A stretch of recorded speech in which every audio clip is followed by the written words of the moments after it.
Hey guys, John from the John Muir Show here. If you're a patriotic American and you're damn proud to be a patriotic American, then you absolutely loved what happened yesterday over in Cairo, Egypt. See, Secretary of State Mike Pompeo was over in Cairo giving a speech, actually, the same Cairo that former President Barack Obama was 10 years ago. And yeah, the messaging, it was a little bit different, to say the least, because when former President Obama was over in Cairo, Egypt 10 years ago, what was he doing? Well, he was making a stop on his world apology tour. He was apologizing for the United States of America. He was trying to say, oh yeah, the U.S. relations with Muslim nations, with Arab nations, not as good as it should be. And you know what? That's 100% on the United States of America. So you know what? We're sorry. We're sorry over in the United States. We apologize for everything that we've done, and we're going to do a better job going forward. You guys are just fine.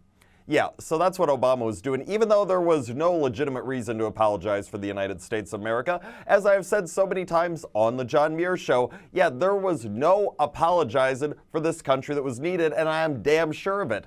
But, yep, former President Obama had to go doing it anyway. So he does this, and of course, that didn't come without consequences, because, yeah, foreign leaders, they took note of what was going on. They realized that the United States president was on a world apology tour, and guess what happened as a result? Oh yeah, our quote-unquote friends, yeah, they started taking advantage of us because they sensed weakness. And all of a sudden, the United States of America is getting ripped off worse than any time in recent memory when it comes to things like trade, when it comes to things like defense spending, when it comes to things like agreements internationally made, such as that terrible Paris climate deal that Obama got us into. See, we were getting taken advantage of by our quote-unquote friends left and right. And yeah, our enemies in the world, they took notice as well, because, yep, they sense weakness in the United States of America, just like our friends did. And what happens? We've got the Commander-in-Chief of the United States traveling abroad and time again getting publicly disrespected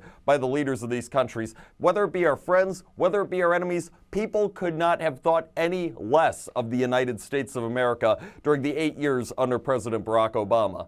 But fortunately, the story doesn't end there. Fortunately, there were enough of my America-loving brothers and sisters who apparently got just as fed up with what was going on as I did. And you know what we did? Well, we decided we were going to revolt. We revolted at the ballot box, and we elected a great nationalist president by the name of Donald J. Trump. And since then, things have turned around because he has brought with him plenty of America First policies. So now all of a sudden, you know what's had to happen? Oh yeah, our friends learned that, oh yeah, if we're going to be making agreements, it's going to be mutually beneficial agreements to make sure the United States isn't getting screwed over. And now our quote-unquote friends once again need to respect us. And our enemies, fortunately, they need to once again fear us because they know the United States of America now has a president who is not messing around. He loves this country, and he will do anything to protect this country going forward. And I loved it that yesterday that Secretary Pompeo, he gave a speech saying that, you know, the days, essentially to paraphrase what he was saying, the days of self-inflicted suffering by the United States of America are over.